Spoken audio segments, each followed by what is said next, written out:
students, how are you? I hope you are very fine at your homes. Students, in our previous video, we have started our first chapter of class 12th CBSE physics. Chapter name is electric charges and fields. Students, we have study about 2 pages of this chapter. So start today's class. uh, unifi- uh, Today's first topic is unification of electricity and magnetism. तो जो electricity और magnetism के बारे में के बारे में study करेंगे. In olden days electricity and magnetism were treated as separate subject. जो पहले क्या माना जाता था, जो इलेक्ट्रिसिटी और मैग्नेटिज्म है उनको अलग अलग सब्जेक्ट माना जाता था. Electricity dealt with charges on glass rod, cats for batteries, lightning, etc., while magnetism described interactions of magnet, iron fillings, compass needles, etc. जैसा कि इलेक्ट्रिसिटी के अगर हम स्टडी करते हैं तो वो क्या मानते थे कि जैसे वो ग्लास रोड और कैट्स और बैटरी आदि में जो चार्जेज होते थे उनको इलेक्ट्रिसिटी ये को की तरह मानते थे, और मैग्नेटिज्म किस तरह मानते थे. मैग्नेटिज्म क्या मानते थे लोग बाग, जो मैग्नेट होती है, चुंबक जो होती है उनको, और आयरन फिलिंग्स को, कंपास की जो नीडल होती है उनको वो सब मैग्नेटिज्म मानते थे. मैग्नेटिज्म इफेक्ट होता है जो मैग्नेट के कारण, मैग्नेट की वजह से प्रोड्यूस होता है, वो मैग्नेटिज्म होता है. In 1820, Danish scientist Oersted found that a compass needle is deflected by passing the electric current through a wire placed near the needle. Means 1820 में एक साइंटिस्ट हुए थे ओरेस्टेड, डेनिश साइंटिस्ट ओरेस्टेड. उन्होंने एक एक्सपेरिमेंट किया. उन्होंने क्या किया कि कंपास के पास में एक वायर को रखा और उस वायर में से इलेक्ट्रिसिटी फ्लो की. जब उन्होंने एक्सपेरिमेंट किया, जब उन्होंने इलेक्ट्रिसिटी फ़्लो की तो उसमें से जो कंपास की जो नीडल है वो मूव करने लगी. तो इससे क्या हुआ, उन्होंने देखा कि जो इलेक्ट्रिसिटी है वो भी अपनी जो मतलब जिस वायर से इलेक्ट्रिसिटी फ़्लो हो रही थी वहाँ से वो अपनी चारों तरफ एक इफ़ेक्ट मतलब फील्ड अपना क्रिएट करती हुई जा रही थी, जिसकी वजह से वो कंपास की नीडल है वो मूव करती थी. सो इसके बाद ampere and Faraday supported this observation by saying that electricity charges in a motion produce magnetic fields and moving magnet generate electricity. और इसी को बेस मानते हुए दो साइंटिस्ट हुए, एम्पियर और फेराडे, जिन्होंने इस जो ओरेस्टेड का जो ये एक्सपेरिमेंट था इसका सपोर्ट किया और कहा कि जब इलेक्ट्रिक चार्ज जब मोशन करता है तो वो अपने चारों तरफ मैग्नेटिक फील्ड प्रोड्यूस करता है, और इसके जस्ट सिमिलर जब मैग्नेट को मूव कराया जाता है तो वो इलेक्ट्रिसिटी जनरेट करती है. The unification was achieved when the Scottish scientist Maxwell and Dutch scientist Lawrence put forward a theory where they showed that interdependence of these two subjects. इसके बाद दो साइंटिस्ट हुए, मैक्सवेल और लॉरेंस, जिन्होंने इस theory को आगे बढ़ाया. This field is called electromagnetism. और उन्होंने कौन से फील्ड के बारे में बताया हमें, इलेक्ट्रोमैग्नेटिज्म, जो कि किससे प्रोड्यूस होता है, जो इलेक्ट्रिसिटी से प्रोड्यूस होता है वो इलेक्ट्रोमैग्नेटिज्म हो गया. वो पार्ट के बारे में उन्होंने बताया. Most of the phenomena occurring around us can be described under electromagnetism. जो भी मोस्टली फिनोमिना होते हैं वो क्यों होते हैं, वो क्यों अकर होते हैं, क्योंकि इलेक्ट्रोमैग्नेटिज्म जब हमें डिस्क्राइब्ड करा दिया गया उसकी वजह से बहुत सारे फिनोमिना occur हुए. Virtually every force that we can think of, like friction, chemical force between atoms holding the matter together, and even the forces describing processes occurring in cells of living organism having its origin in magnetic force. Electromagnetic force is one of the fundamental force of nature. Means जैसे कि virtually every force, means every force जिसके बारे में हम सोचते हैं, जैसे कि फ्रिक्शन हो गया, केमिकल फोर्स हो गया बिटवीन एटम्स, जो कि एक दूसरे को होल्ड करके रखते हैं। एटम्स के अंदर जो होते हैं मैटर्स, उनको होल्ड करके रखते हैं, जो भी इलेक्ट्रॉन्स होते हैं, प्रोटॉन्स होते हैं। And even forces describing processes occurring in cells of living organism having its origin in electromagnetic force। वो उन सब का क्या रीज़न बताया, उन सब का रीज़न है कि वो जब इसलिए होल्ड करके रखते हैं क्योंकि उनमें इलेक्ट्रोमैग्नेटिज्म फोर्स होता है। Electromagnetic force is one of the fundamental force of nature. जो इलेक्ट्रोमैग्नेटिक फोर्स है वो एक फंडामेंटल फोर्स है नेचर में। Maxwell put fourth equation that play the same role in classical electromagnetism as Newton's equation of motion and gravitation's law play in mechanics। Maxwell ने four equations provide की किसके बारे में, इलेक्ट्रोमैग्नेटिज्म के बारे में, जैसे कि न्यूटन्स की जो इक्वेशंस है मोशंस और ग्रेविटेशंस के लॉ हैं मैकेनिक्स में। ही also argued that the light is electromagnetic in nature and its speed can be found by making purely electric and magnetic measurements. उसने और भी आर्ग्यू किया क्या कि जो लाइट है वो इलेक्ट्रोमैग्नेटिक होती है, जो नेचर उसकी, जो लाइट की जो नेचर होती है वो इलेक्ट्रोमैग्नेटिक होती है, और उसकी स्पीड हम पता कर सकते हैं कैसे, अगर हमें इलेक्ट्रिसिटी और मैग्नेटिक मेजरमेंट पता हो तो उसके। He claim that the scientist of optics is intimately related to that of electricity and magnetism. उसने ये भी रिलेटेड टू जो ऑप्टिक्स के जो ऑप्टिक्स साइंस है वो कहीं ना कहीं रिलेटेड है किससे, इलेक्ट्रिसिटी एंड मैग्नेटिज्म से। उसने यह क्लेम भी किया। The scientist of electricity and magnetism is the foundation for the modern technological and civilization. Electric power, telecommunication, radio and television, and a wide variety of the practical appliances used in the daily life are based on the principle of this science। जो electricity और magnetism की जो science है वो modern technology की base होती है, foundation है।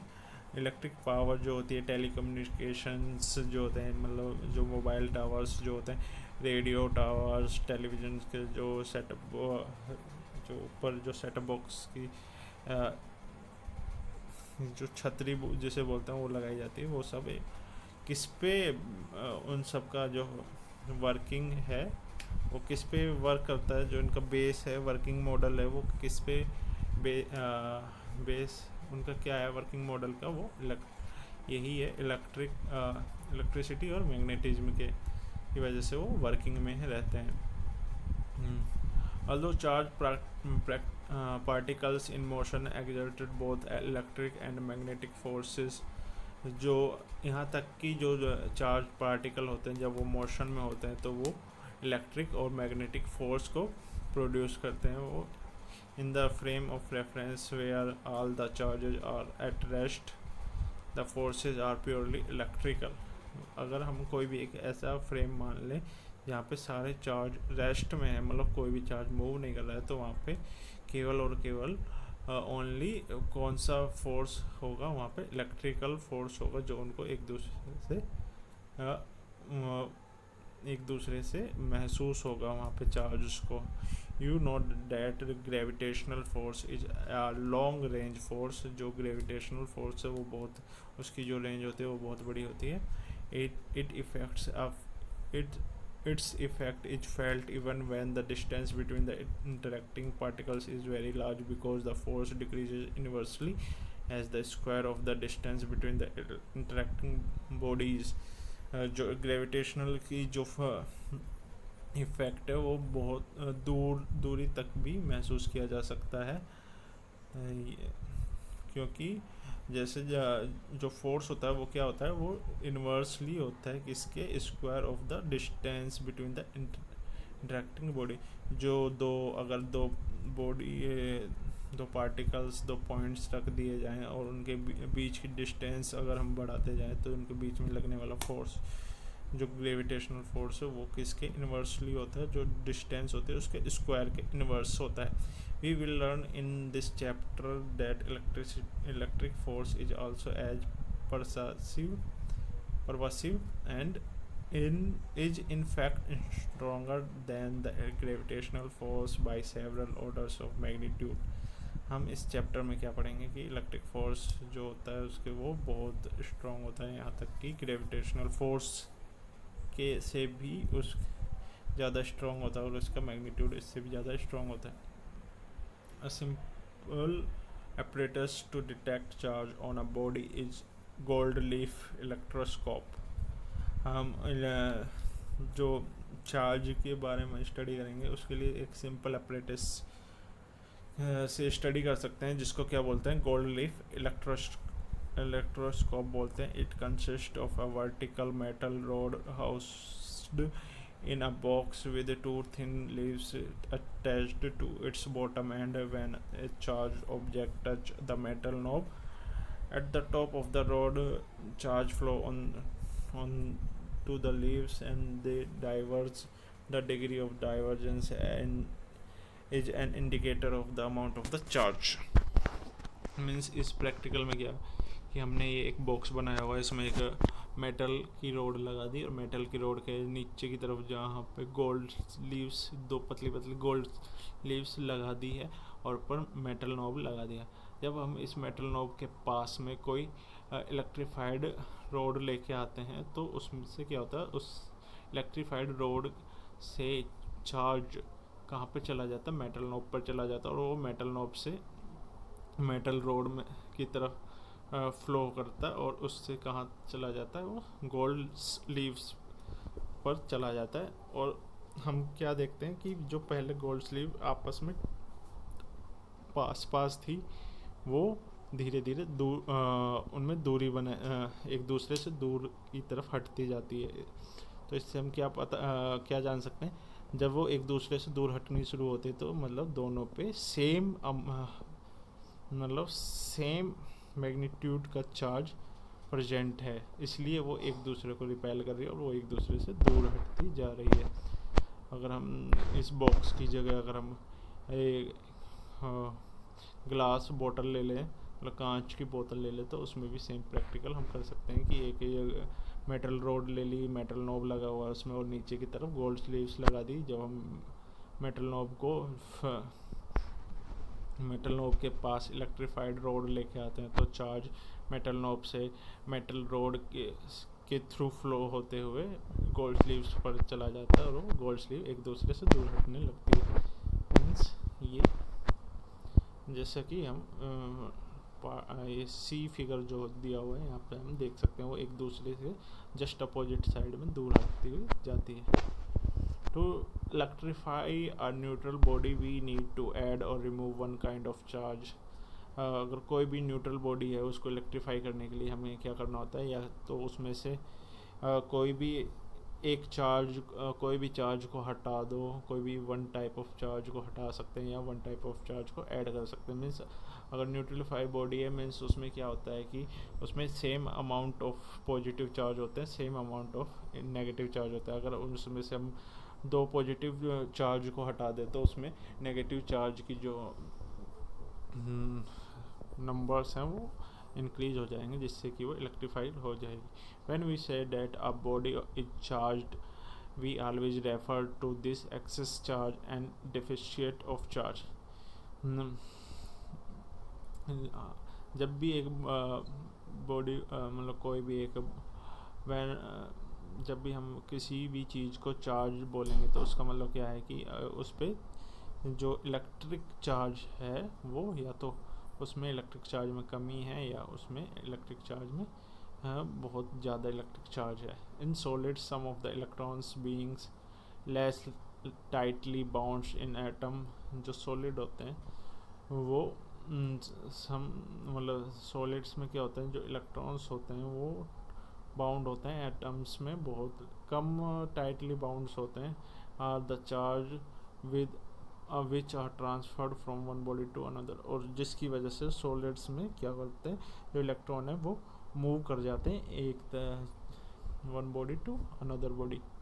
A body can thus be charged positively by losing some of its electron. अगर हम किसी को पॉजिटिव चार्ज बोलते हैं तो उसमें उसका मतलब क्या है कि उसमें पॉजिटिव चार्ज मीन्स उसमें जो नेगेटिव चार्ज है, नेगेटिव चार्ज कौन से होते हैं, इलेक्ट्रॉन्स होते हैं, वो उसमें कम है पॉजिटिव चार्ज के कंपैरिजन में. मीन्स उसमें जो पॉजिटिव चार्ज है वो उनकी जो नंबर्स हैं, उनके नंबर्स नेगेटिव चार्ज से मतलब इलेक्ट्रॉन से ज़्यादा है. मीन्स क्या हुआ कि उनमें से इलेक्ट्रॉन उसमें से निकल चुका है. Similarly a body can be charge negatively bye gaining electrons. और इसके जस्ट अपोजिट अगर हम किसी बॉडी को नेगेटिवली चार्ज बोलते हैं तो उसमें क्या होता है, उसमें इलेक्ट्रॉन्स की जो नंबर है, नंबर ऑफ इलेक्ट्रॉन्स ज़्यादा होते हैं नंबर ऑफ पॉजिटिव चार्ज के.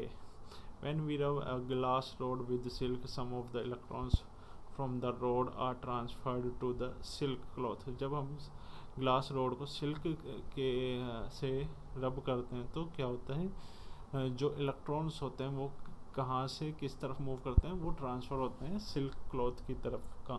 जो ग्लास रोड है उससे कहाँ चले जाते हैं, वो सिल्क क्लॉथ में चले जाते हैं, जिससे क्या होगा कि जो ग्लास रोड है वो पॉजिटिवली चार्ज हो जाएगी और जो सिल्क क्लॉथ है वो नेगेटिवली चार्ज हो जाएगा.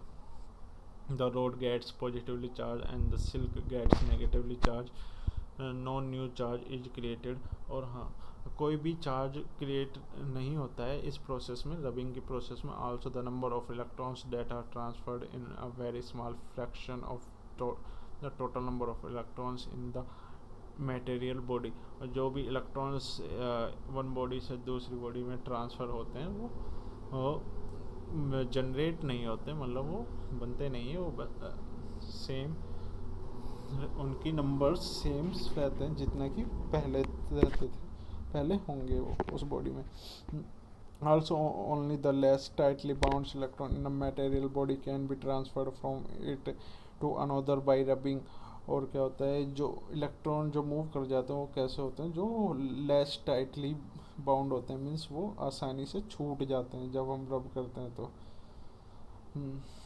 वो एक मूव कर जाते हैं. Therefore when a body is rubbed with another the bodies get charged and that is why we have to stick to certain pairs of materials to notice charging on rubbing the body. जब हम to bodies को एक दूसरे से रब करते हैं तो वो बॉडीज चार्ज्ड हो जाती है. इसलिए हम देखते हैं कि पेयर्स रखते हैं, मटेरियल्स के पेयर्स रखते हैं नोटिस करने के लिए, क्योंकि जब हम मतलब पेयर्स बना देते हैं, जैसे कि हमने बनाया था अभी ग्लास रोड और सिल्क क्लॉथ का पेयर्स बना दिया था कि अगर हम इन दोनों को एक दूसरे से रब करेंगे तो एक नेगेटिवली चार्ज हो जाएगा और एक पॉजिटिवली चार्ज हो जाएगा. इसके बाद आता है कंडक्टर्स एंड इंसुलेटर्स. तो कंडक्टर्स क्या होता है और इंसुलेटर्स क्या होता है. A metal rod held in hand and rubbed with wool will not show any sign of being charged. However, if a metal rod with a wooden or plastic handle is rubbed without touching its metal part, it shows sign of charging. इसको समझने के लिए हम क्या करेंगे, एक metal road लेते हैं और उसको हम नॉर्मल हैंड से पकड़ कर उसको वूल से रब करते हैं, तो उससे क्या होगा कि उस पर कोई इफ़ेक्ट नहीं पड़ेगा. इसके जस्ट बाद अगर हम दूसरा तरीका लें कि अगर उस मेटल रोड को किसी भी मतलब उसमें हैंडल लगा दें, कोई भी वुडन हैंडल लगा दें या कोई भी दूसरे तरीके का प्लास्टिक हैंडल लगा दें और फिर उसको रब करते हैं, तो हम क्या देखते हैं कि वो चार्ज होने लगती है. मतलब वो जब हम उसको रब करते हैं तो वो चार्ज होने लगती है. It shows sign of charging. Suppose we connect one end of a copper wire to a neutral pith balls and other and to a negatively charged plastic rod, we will find that the pith ball acquires a negative charge. जैसे कि हम एक pith ball से एक copper wire के एक सिरे को पिथ बॉल से कनेक्ट कर दे और दूसरे सिरे को नेगेटिवली चार्ज प्लास्टिक रोड से कनेक्ट कर दे तो हम क्या पाएंगे कि जो पिथ बॉल है वो नेगेटिवली चार्ज एक्वायर्स कर लेगी। वो सारे की मतलब जो प्लास्टिक रोड के जो नेगेटिव चार्ज हैं वो पिथ बॉल में आ जाएंगे। If a similar experiment is repeated with a nylon thread or a rubber band, no transfer of charge will take place from the plastic rod to the pitbull। और इसके अगर हम दूसरा example लें कि हम कॉपर वायर की जगह कोई भी थ्रेड ले लें या नायलॉन थ्रेड या रबर बैंड ले लें, उससे हम पिथबॉल प्लास्टिक रोड को कॉपर वायर की जगह लेते हैं तो पिथबॉल में चार्ज नहीं पिथबॉल तक चार्ज ट्रांसफ़र नहीं हो पाता है। Why does the transfer of charge not take place from the rod to the ball. और ये क्यों नहीं हो पाता है? क्योंकि वो इंसुलेटर की तरह वर्क करती है। जो प्लास्टिक रोड होती है वो इंसुलेटर की तरह वर्क करती है। Some substances readily allow passage of electricity through them, others do not। कुछ जो सब्सटेंस होते हैं वो इलेक्ट्रिसिटी फ्लो कर उनमें इलेक्ट्रिसिटी फ्लो होती है और कुछ में नहीं होती। Those which allow electricity to pass through them easily are called conductors। जिनमें इलेक्ट्रिसिटी फ्लो होती है, इजीली फ्लो हो जाती है, उनको कंडक्टर्स बोलते हैं। They have electric charges, electrons that are comparatively free to move inside the material।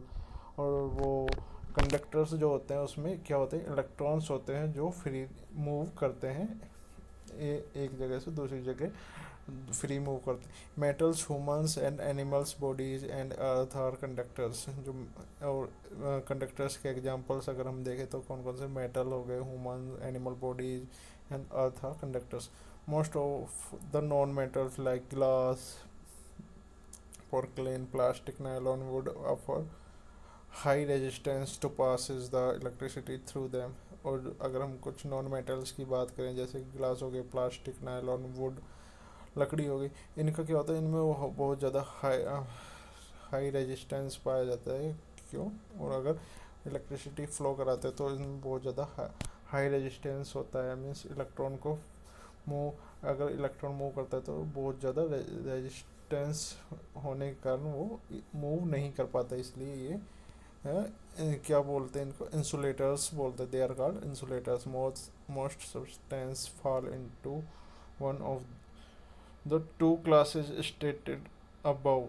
और कुछ सब्सटेंस ऐसे होते हैं जो दोनों की कैटेगरी में होते हैं, जो इंसुलेटर्स और कंडक्टर्स दोनों की कैटेगरी में पाए जाते हैं। When some charges is transferred to a conductor, it readily gets distributed over the entire surface of the conductor। जब हम कुछ चार्ज अगर हम कंडक्टर जो मैटर होता है अगर उसमें ट्रांसफ़र करें तो वो चार्ज क्या होता है, उसकी पूरी बॉडी में ट्रांसफ़र हो जाता है, बहुत जल्दी ही डिस्ट्रीब्यूट हो जाता है entire surface of the conductor. In contrast if some charge is put on the an insulators it stay at same place.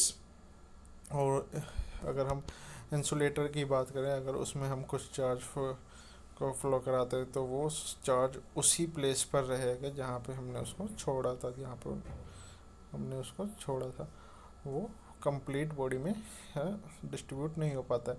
You will learn why this happens in the nature.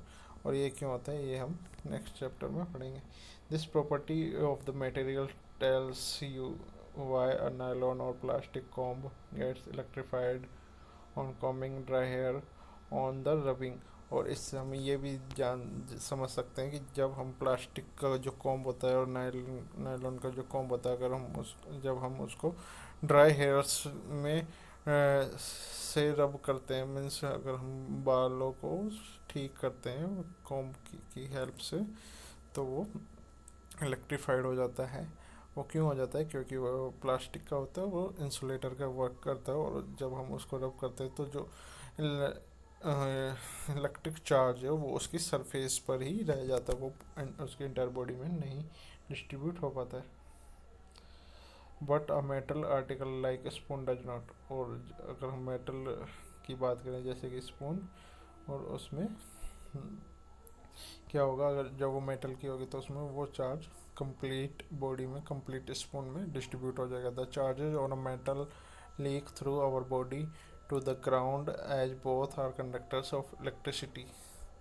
जो charge होता है वो metal और हमारी body के through कहाँ, ground में, जो हमारा अर्थ होती है उसमें चला जाता है, क्योंकि हमारी बॉडी होती है और जो मेटल होता है वो दोनों कंडक्टर्स की तरह वर्क करते हैं। मीन्स वो इंसुलेटर नहीं होते, वो कंडक्टर्स होते हैं, उसमें इजीली इलेक्ट्रॉन्स और चार्ज मूव कर पाते हैं। When we bring a charged body in contact with earth, all the excess charges on the body disappear by causing a momentary current to pass to the ground through the connecting conductor such as our body। जब हम कोई भी charge body को अर्थ से connect करते हैं तो जो भी उस पर एक्सेस चार्ज है, उस बॉडी पर जो चार्ज है वो सारा डिसअपियर हो जाता है, क्योंकि वो सारा चार्ज कहाँ चला जाता है, वो सारा चार्ज अर्थ में चला जाता है। This process of sharing the charges with the earth is called grounding और अर्थिंग। और जो ये प्रोसेस होता है, जो अर्थ के साथ कनेक्ट करने का जो प्रोसेस होता है, जो चार्ज अर्थ में चला जाता है, इस प्रोसेस को क्या बोलते हैं, अर्थिंग बोलते हैं और ग्राउंडिंग बोलते हैं। Earthing provides a safety measure of electric circuit and appliance. जो अर्थिंग होता है ये घरों में भी हम यूज करते हैं। अर्थिंग का एक वायर लगाते हैं और इससे हम क्या कर, ये क्यों लगाया जाता है, ये सेफ्टी के लिए लगाया जाता है। जो हमारे घरों में इलेक्ट्रिक सब्सटेंस होते हैं उनकी सेफ्टी के लिए लगाया जाता है। A thick metal plate is buried deep into the earth and thick wires are drawn from this plate. These are used in building for the purpose of earthing near the main supply. The electric wiring in our houses has three wires: live, neutral and earth। और ये जो grounding होती है, earthing होती है, ये कैसे होता है, ये कैसे होता है कि हम ज़मीन में बहुत बड़ी, मतलब मेटल की प्लेट को ज़मीन के अंदर रखते हैं और उससे एक मोटा वायर निकालते हुए उससे हम जब हम कनेक्शन करते हैं तो हर एक बोर्ड में उस वायर को जोड़ देते हैं, जो कि उस प्लेट से कनेक्ट होता है।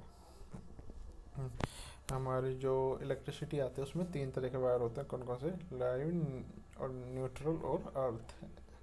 The first two carries electric current from the power station and the third is earthed by the connecting it to the buried metal plate. जो इन 3 वायरों में से 2 वायर होते हैं वो इलेक्ट्रिक करंट फ्लो कराते हैं, जो तीसरा वायर होता है वो अर्थिंग का होता है। वो क्या करता है, वो जो मेटल प्लेट हमने मतलब ज़मीन में दबाई हुई थी उससे कनेक्ट होता है। और